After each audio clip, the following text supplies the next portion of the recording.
मिजाज सही नहीं है, महलू मठाई तो दही नहीं है।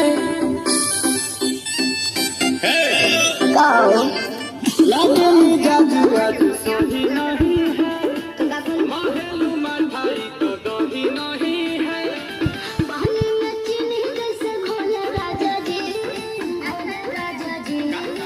पानी में चीनी जैसे घोले राजा जी, घोले राजा जी। कमरिया गोले गोले, कमरिया गोले गोले, कमरिया गोले गोले गोले गोले गोले राजा जी। कमरिया गोले गोले गोले गोले गोले राजा